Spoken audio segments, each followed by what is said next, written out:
This is the backhand 99% of players use, and it's the reason their net shots float, their lifts gets punished, and their clears barely reach half court. But here is what most players never realize. Each backhand shot has its own technique, and once you understand how it works, everything starts to make sense. I'm going to show you the fundamentals behind the 4 most important backhand shots. And once you understand how they work together, your backhand is going to feel like a completely different weapon. Let's start with the backhand net shot. And honestly, this is where most beginners fall apart.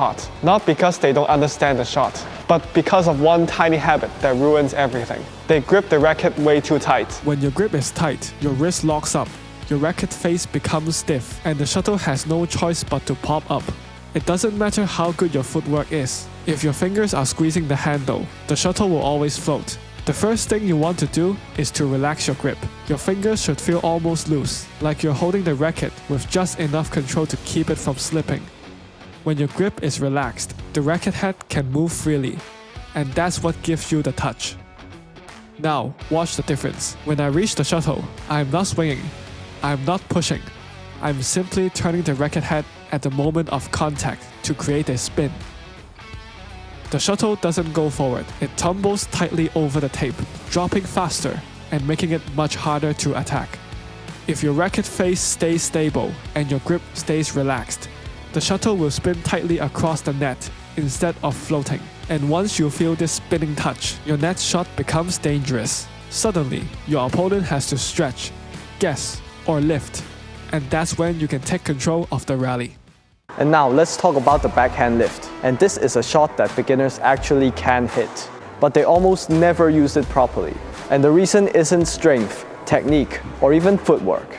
It's timing, but not the timing most people think about.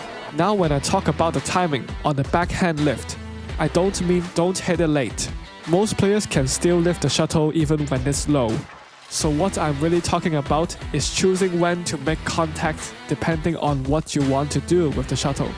Let's start with the early, higher contact. When you take the shuttle early, around the chest height or above, the lift becomes sharp, fast, and aggressive. You are meeting the shuttle while it still has energy. So all you need is a compact motion and a quick finger extension. This kind of lift travels earlier, it travels faster, it travels flatter, and it immediately puts pressure on your opponent. This is the lift you use when you want to turn defense into offense. If your opponent plays a loose net shot or gives you just a little bit of space, taking it early lets you send the shuttle deep before they be ready. It's a proactive lift, you are dictating the rally. So now let's look at the lower contact lift. When you are stretched or recovering from a lunge, taking the shuttle early just isn't realistic. A lower contact gives you a softer, higher lift that buys you time to reset. When you take it lower, you're not relying only on your fingers anymore. You use your whole arm to guide the shuttle up.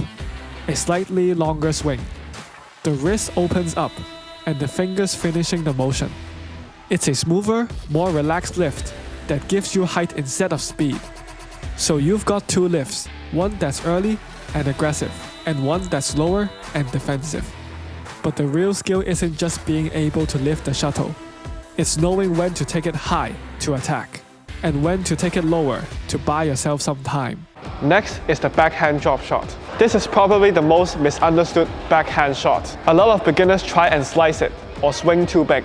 But the real backhand drop is all about precision, and that starts with how you hold the racket. For this shot, you don't need to use the same thumb placement as a normal backhand net or lift. Instead of pressing your thumb flat, strong against the bravo, you actually slide your thumb slightly to the side, so it's more angled. This thumb position lets the racket rotate freely, which is exactly what you need for drop shots and clears. If your thumb is too straight and too firm, the rackets become stiff, and the shuttle either floats too high or drops straight into the net. Before you even hit the shuttle, you want a small rotation of your upper body and a slight bend in your elbow. This puts the racket in compact, ready position. You are not winding up for a big swing. You're simply loading, just enough to guide the shuttle. And when you actually play the drop shot, that's when you extend your arm. It's a smooth, controlled extension, with the racket face staying calm and stable. The motion is short, the elbow straightens naturally, and the fingers finish the shot with a gentle push. Not too much force, not too much slice. Just enough to send the shuttle over the net with a tight, controlled trajectory. When you do this right, the shuttle travels clean and tight, and it forces your opponent into really uncomfortable positions. They might need to lunge, they might play a weak net reply, or they might lift. But whatever they choose, you'll be putting them under pressure. And finally, we have the backhand clear, the shot everyone wants to master, but also the one that gives beginners the most trouble. And the reason is simple. Most players try to power it through with just their arm. But the backhand clear isn't about strength, it's about rotation and whip. Most players go wrong here because they try to muscle the shot with just their arm.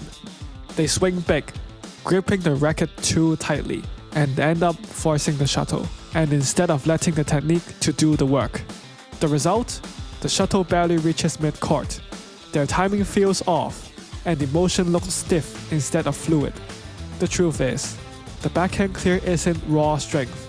It's about using rotation and whip to generate effortless power. Just like the backhand drop shot, you begin with a small rotation of your upper body and slight bend in your elbow. This puts the racket in compact, loaded position. Your grip stays relaxed, your thumb supports the bevel, and your arm is ready to accelerate without tension. Now, here's where the clear becomes different. Instead of extending smoothly, like you would for a drop, the clear uses much sharper acceleration. After your preparation, your body rotates first. You drive through the shuttle with a fast whipping motion, and your arm follows. Your wrist and finger snaps through the shuttle to generate the power.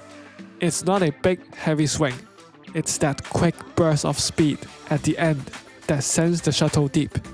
And after contact, let your racket follow through upward. This follow-through gives the shuttle height it needs to travel all the way to the backcourt and keeps your motion fluid instead of jerky.